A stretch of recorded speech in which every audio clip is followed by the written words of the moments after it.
In medicine, as in art, a change of perspective can transform one's approach. In this podcast, you will meet someone who has approached supportive care in cancer from many perspectives of different professional roles and settings, with work as diverse as editing a textbook of supportive care and composing a musical. I'm Bogda, Koczwara, and this is Supportive Care Matters. Today's conversation is sponsored by Candid. My guest today is Professor Ian Olver. Ian is a professorial research fellow at the School of Psychology and adjunct professor at the School of Public Health at the University of Adelaide. Ian is a clinician, researcher, oncologist, and an ethicist with long career in cancer care. He's also an avid traveler, a New York City marathon finisher, and an expert birthday cake maker. I suspect he has many other talents that I'm yet to find out about. Ian, welcome to the show. Thank you very much, Bogda. So, Ian, I've known you for many years, and I know that you've had a very diverse and rich professional career. So perhaps for the listeners, could you give us a brief recap of your professional experiences? Yes, look, I trained as a medical oncologist, and that was the core of my career, if you like. But along the way, when I trained in Melbourne at the Alfred and at Peter Mac, then I went over to the University of Maryland Cancer Centre in Baltimore for some 30 months and came back to Peter MacCallum. And when I came back, they wanted someone for their ethics committee and no one else would do it. So I put up my hand and they sent me off to a short course in bioethics, and that triggered off initially a master's and then a PhD in bioethics. So I crossed those disciplines and subsequently actually studied a bit of theology as well. So I have a number of different perspectives, but I thoroughly enjoyed being a medical oncologist and helped build up the Royal Adelaide Cancer Centre. But after I'd been in clinical medicine for 25 years, I had the opportunity to go and join as CEO Cancer Council Australia. And that got me into sort of public health and public policy. So it was a different aspect of cancer. And I found that absolutely fascinating. I miss clinical medicine, but I was engaged in so many interesting things about cancer policy and, if you like, putting in things that would help thousands of people at a time rather than one by one, that it made a fairly rich career out of it. And subsequently I've taken positions more since I gave up clinical medicine with universities, both teaching to cancer and doing psycho-oncology research and also teaching ethics. So that's an incredible, rich variety of professional perspectives, from medical oncology to NGO leader and ethicist. How do you see the value of these diverse perspectives? Why are they important? I think crossing disciplines gives you a different perspective on things, and you can apply something that you've learnt in one discipline to another that usually wouldn't be part of the mainstream of the other. And that applies both to your usual work, but it also applies to research as well. You can come up with quite rich research ideas if you cross disciplines, and they're new and they're innovative. So I think it does help you to innovate, to have a perspective from a totally different discipline. And what enamoured me about ethics when I first started studying it is only been trained in the sciences before this, and here was a whole new way of looking at things and bringing those together. And we've done research in end-of-life issues, we've done research into informed consent and so on, but it just brings a richness to the work you're doing. I recall when I was a medical student, there was actually a requirement at the university for students to undertake some study in humanities. But of course, these days, as the medical course is getting shorter and the amount of science that is required is increasing, it's much harder to do so. But I note that actually ethics, in particular bioethics, is very popular among oncologists, perhaps because of the importance of it in today's oncology practice, isn't it? Yeah, look, I think they face ethical issues and they identify ethical issues throughout their practice, and they want perhaps a more structured way of thinking about them and dealing with them. And many medical courses have ethics to medical students, particularly in their early years and beyond, and I think they engage with that quite enthusiastically. That's what I've found. It's quite interesting to reflect that your professional training was formerly in oncology and in bioethics, and yet you're currently thriving in the field of psycho-oncology and public health.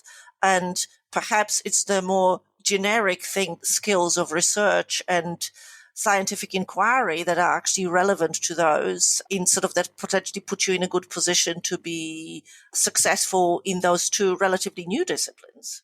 Well, I sometimes ask the question whether I would have been better concentrating on the one thing and putting all the effort into that. But the reality is, I'd get interested in things and go off and explore them and then find that you could bring them together in either a piece of research or the way you structured patient care or something like that. So it's been, as I say, a rich source of experience which can cross the disciplines and enhance them when you do that.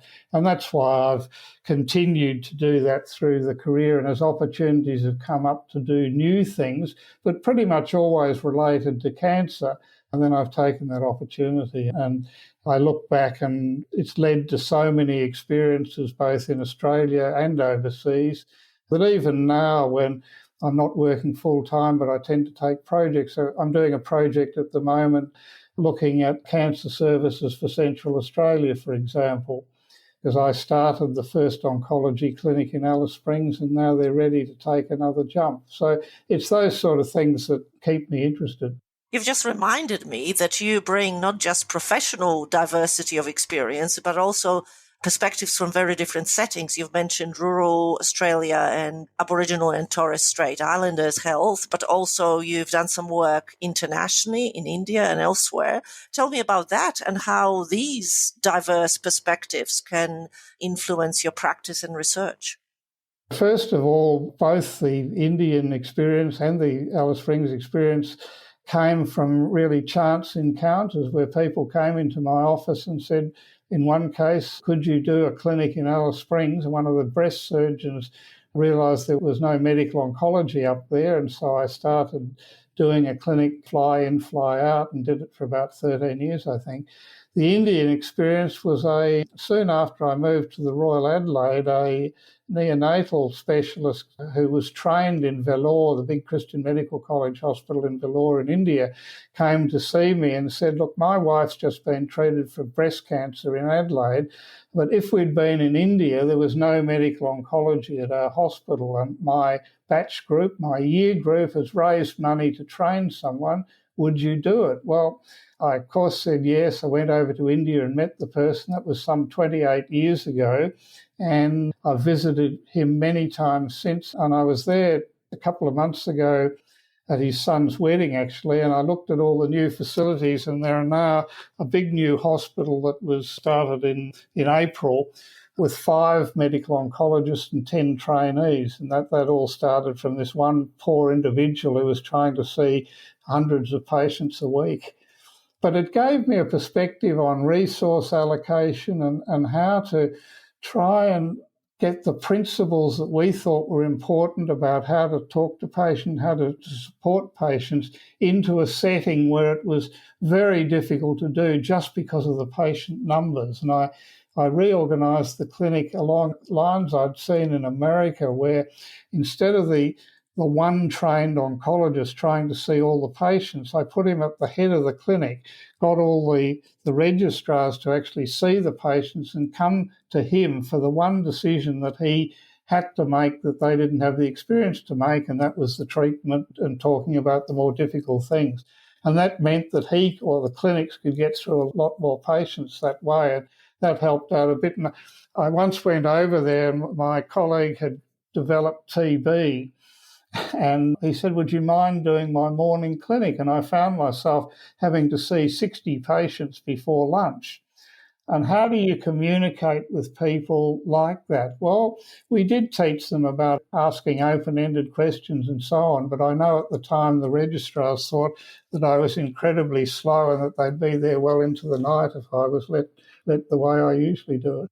I'm reflecting on the fact that what you're describing is also a legacy of many, many years of relationships. It's not like you sort of flew in offered your expertise and flew out. This is 20 years of experience of working in India and over 20 years of developing oncology departments and one informing the other. So your diverse perspectives are not fleeting experiences. They're actually quite long lasting. In fact, many of them you were running concurrently, weren't you, when you were busy as an oncologist and traveling to India at the same time?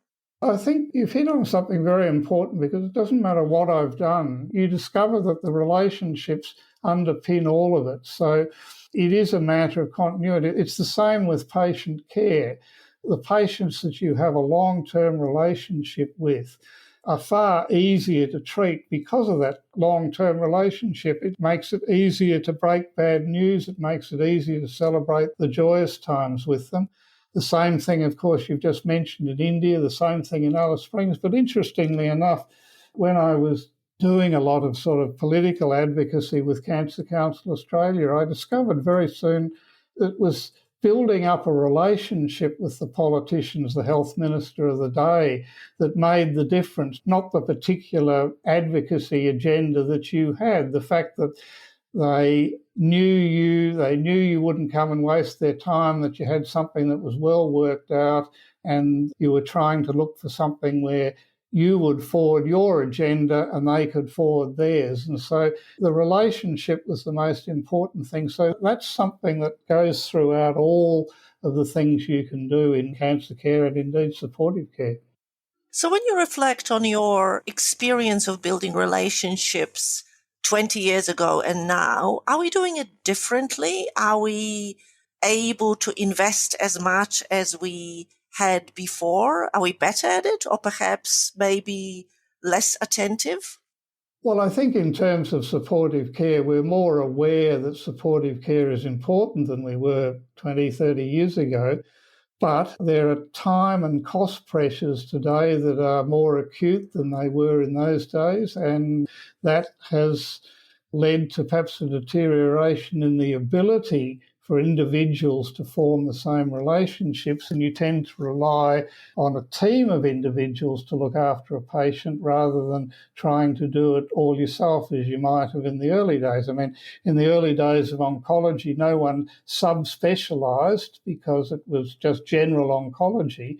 Now we're getting subspecialties, but again, I used to find it very useful to bring some learnings from one tumour type into another, and the same thing with research. I wonder if adjuvant therapy will work as well in head and neck cancer as it does in breast cancer, things like that. So you were able, again, to look at a perspective beyond the particular area that you were practicing in. So it is more difficult these days, but on the other hand, there are things that are going to broaden the opportunity for relationships, and that's, of course, all the better communication techniques, video conferencing, podcasts, all that sort of thing, where you can get information out far more broadly, internationally, instantaneously. Now, although people say, well, it's not the same as face-to-face, yes, it's got its disadvantages, but it's also got tremendous advantages of not having to go to the expense of travel, but to be able to communicate and link people up electronically, if you like. And so as we've created a busier situation, we've also partly at least created the solution to it. So I think you've always got to work in the parameters you're given at the time, and it's really what you prioritise that's important. And so I think the important thing is 20 years later that more people are focusing on the need of the patient and supportive care. So as you're thinking about the opportunities for supportive care looking into the future, what do you see as the main opportunities? I know that you are an author of the Multinational Association of Supportive Care in Cancer textbook of supportive care and survivorship. When you edit your next edition of the textbook, what will be the most important chapter to write that is yet to be written? Oh, look, I think there are some new things that are happening that will help us along the way. So, for example, digital databases that can pull in all the data from the literature and marry it through an AI mechanism with particular patient information will help us deal with, pharmacogenomics to be able to better select our supportive care drugs, just like we are targeting our cancer drugs. And because there is so much information once you get into genomics, we're going to need those sort of new structures to be able to bring all the patient data together and be helped in making the best decisions. So we've got, a brave new world of AI, and it's got its issues, and there's plenty of ethical issues to solve. But we're developing tools that will enable us to develop more patient-centred care in a more efficient way if we use them properly. So let's just pick up on that and some of the ethical challenges of the big data and technology and AI. What springs to mind is issues of access and equity and representation. Are these the main ethical challenges, or are there different challenges that I haven't considered? I think you're quite right that as we bring in sort of more high-tech things, there's always the issue of equity. And equity even now, there are some countries that don't have good access to morphine, for example. So we've still got a long way to go in that. But one of the big issues is the patient acceptability of AI. So, for example, if you have an AI device that you write your algorithms, you teach it on data sets of what to do, and then you let it do its deep learning as it accumulates more and more data, you actually lose control about how it makes decisions because it's now effectively learning itself. Now, will patients, like their data going into that system, and how well will they respond to, well, this is the decision out the other end, but we can't tell you how we got there. And so patients, will have to be comfortable. And I'm not suggesting AI will replace doctors, but even the doctor may not know how the AI made the decision. And it may actually make a decision that is different from what you would expect. So just to give an example, if you had some sort of AI analysing mammograms, and you decided that the thing that was most important was that there weren't any false positives, for example, but the AI, as it learnt, decided that it would emphasise false negatives, you get a completely different answer. And if you're trying to get rid of any false negative, you might have overdiagnosis, all those things may happen. The other problem we have with AI is at the moment what's happening is that people are comparing AI to the accuracy of a clinical decision, either a radiologist or a practicing clinician. And they're saying, I picked up more of those and more of these. The real thing is, did it make a difference to the end point of patient care? And we haven't seen enough research into what happens to the patient after that. Was the fact that more positive mammogram, was that a good thing or a bad thing, or didn't it make any difference at all to survival? Did it subject people to procedures they didn't need to have? So we really need to make sure that AI is delivering the end point of good clinical care rather than whether it's better at diagnosing or certainly better at being able to suck in all the details of genomics and so on to make decisions. So they're the things that I think about as the next step for AI. And I'm not against it at all. I think it could be a very important tool, but we need to take into account those things. Well, you're presenting a very compelling argument for AI as a tool that changes the distribution of power in the therapeutic relationship, because really the role of AI and role of this approach is dependent on how acceptable it is to a patient or patients as a group. And that means that the decision process of how the interventions are developed, designed, implemented rests not just within the health professionals, but also requires a role of the patients. So how can we bring the patients into that discussion? How can we make them part of the solution development? Well, they need to be brought in as early as possible, like before now, if possible. And some of them are, to be honest, but they need to be part of the development of these things. So the people who are developing it need to upskill consumers about what this is and what the use of it is. And in terms of clinicians, it will be a tool to help them make a decision, not make the decision for them. I think that's the real thing. And we've got to solve the problems that the patients may ask. So, for example, what happens when something goes wrong? Who do you blame? Do you blame the AI? Do you blame the people who programmed the AI? Do you blame the whole team? Because the law isn't used to having something like that. Do you make AI into a sort of a person so that they can be held accountable? I mean, all those things are things that people will ask. And I think we need to solve them before there's the widespread use. And we simply need to get patient consent before we use it, or even before their data is used in a learning set, and that hasn't happened to date. Large amounts of data have been given by various agencies to train your AI on, but the patients that put that data in aren't usually consulted. So I think we need to go back to saying the patient's at the centre of this, and they need to, even if they don't understand, and I don't by any means understand all the neural networks and how AI works. Even if they don't understand that, they've got to be comfortable that it's being properly regulated, I think.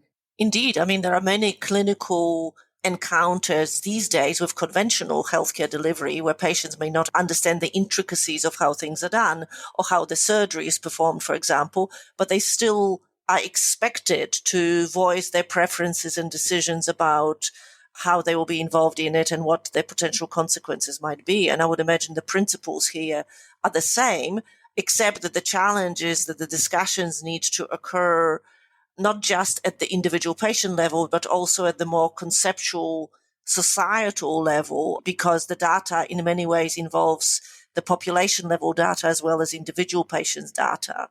So I think we need to build systems and frameworks to engage society as a whole, patients, healthcare providers, policymakers, payers, to discuss these issues. That's right. And at the end of the day, as you know, many patients accept treatment because they trust their doctor, not because they understand all the ins and outs and what the alternatives are. The question is, if you bring AI into the mix, can you get the same degree of confidence of the patient that will allow that to happen? I think you're just saying, can you trust the algorithm? Well, even if you trust the algorithm, can you trust the learning beyond the algorithm when they're deep learning from the data that goes on after the learning set? Yes, and I would imagine it's only if you can trust whoever wrote the algorithm. At the end of the day, there is a person behind every algorithm, isn't it? Yeah, but can you trust the fact that they've tested it properly to make sure that the output for you is likely to be beneficial? That's where the trust will have to be. And they'll have to produce the data that their particular device, if you like, does deliver.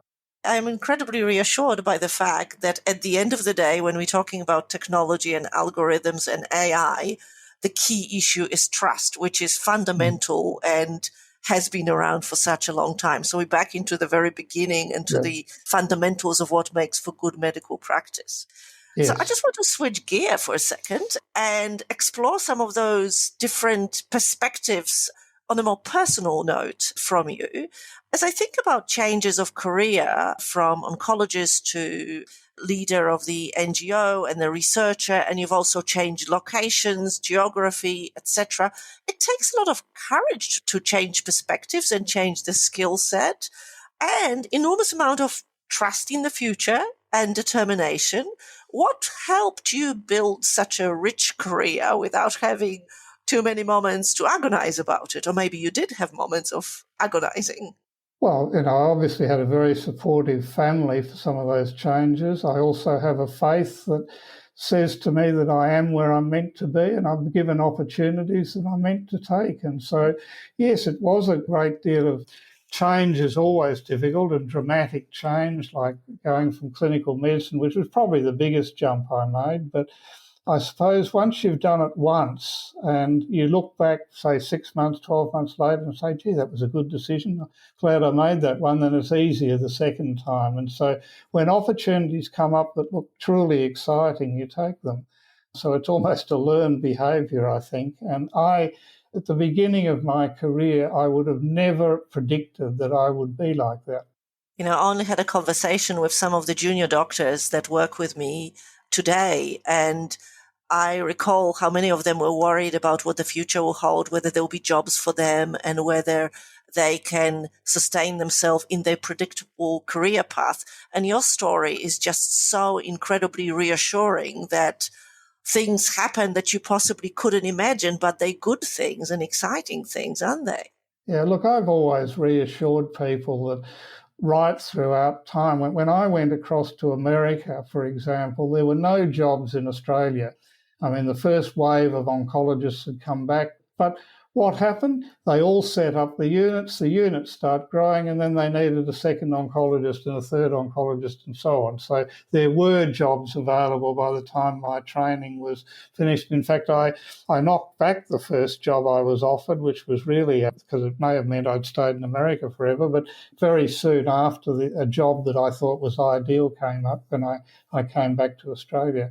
So I think people have worried about it, but my experience would say that the opportunities will come if you can recognise them and if you're prepared to take them. Yes, I believe there is still no jobs, but for some reason everybody seems to be employed, so I think we're okay. Yes, Now, that's right. I can't resist, but I want to ask you to share the story of you writing a musical, because this is truly an example of courage and determination. So, can you tell us how you wrote a musical and how you actually went about it? Every so often when you do things, you discover that you can actually do them. And I discovered I could write lyrics. I'm not particularly music. I can write a tune, but I can't score it and so on. But so I used to do a lot of long haul flights, and I was doodling one day, and the first line of a song came to me, and I wrote the verse, and then I wrote the song, then I wrote 13 others, and that became a musical. And then when we set up the oncology unit in Vellore, my trainee knew that I'd been doing this. So he emailed me one day and said, look, when you come to the opening of this thing, there'll be an opening ceremony, there'll be a concert, but at night we like to put on a performance. Did you ever finish that thing? And I said, yes. So I sent it over. And so my first experience of anything being performed was in this big 1,000-seat hall with 50 in the cast, an orchestra, and the graduating school of nurses had choreographed it. They'd painted backdrops and costumes and things like that. And it was an enormous thrill to have something that was just in your head performed by others. And even if they performed it in a completely different way sometimes than you'd envisaged, it was just great fun to do. And I've written things, again, songs and things mainly for church and so on, but it's just something you discover you do it, but discovered by chance, really. I think it's an amazing story, an amazing testament to your talent. And I hope that we'll get to see the musical maybe again somewhere here. I don't know whether we can match the backdrop and the size of the auditorium, but we can try. Well, I put it on once as a concert version to raise money at the local church in Adelaide. So we have done it here without all the backdrops and things, but this was many years ago now. I cannot think of many oncologists who managed to write a musical somewhere between writing an NHMRC grant application. Well, it's very interesting because a lot of oncologists do creative things, and there are a lot of oncologists who are actually musicians, which I'm not.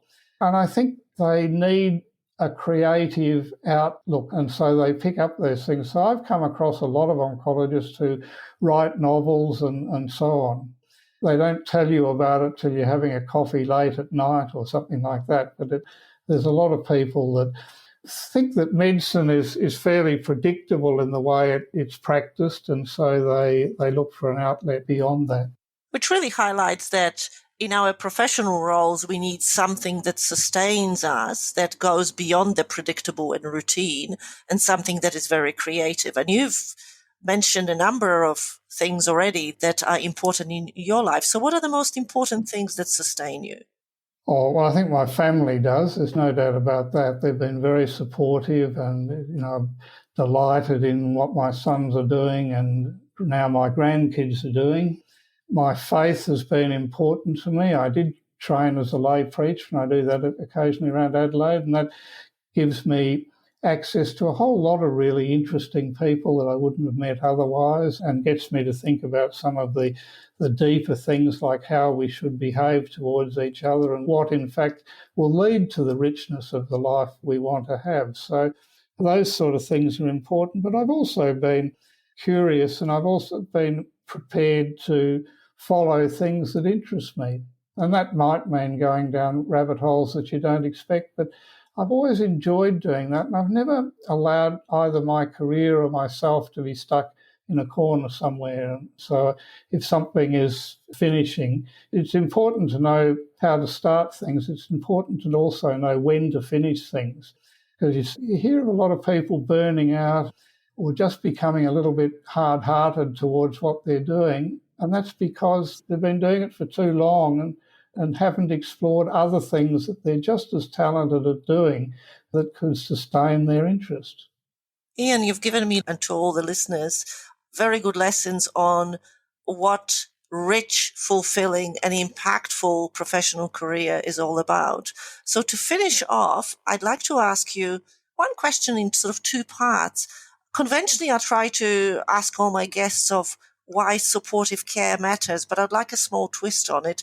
Perhaps if you could also add why supporting oneself matters for those who look after patients with cancer. So to answer the last question first, supporting oneself is about having the relationships where other people will support you and you'll support other people. So it goes back to our relationship thing again. Don't try and be a sole agent. Make sure that all the people around you, you're prepared to support and they'll be prepared to support you. And I can't sort of overemphasize that because it's been important. The question about why supportive care matters, I think the real thing with supportive care is that it focuses you on the experience of the patient. It puts that front and centre. And I think that's the important thing that becoming involved in supportive care does. So whatever the other things are, you're trying to treat their disease, you're doing that. You've got to make sure right now they're as well as they can be. So we talk about patient-centred care, but supportive care is a key to that in cancer because it's actually forcing you to put the patient experience at the centre of your care. I can't think of a wiser way to finish the podcast. Ian, thank you so much for joining me today. I really appreciate it. My pleasure. Thank you, Bogda. That is all for Supportive Care Matters, a podcast created by me, Bogda Koczwara, for researchers, clinicians, policymakers and patients passionate about improving the lives of people affected by cancer. Thanks to Mark Tai, who composed the original music, the Oncology Network, our producers, and Canteen, our sponsors. For show notes, go to www.oncologynews.com.au. Subscribe to this podcast at your favorite podcast provider and rate us. It will help others find us.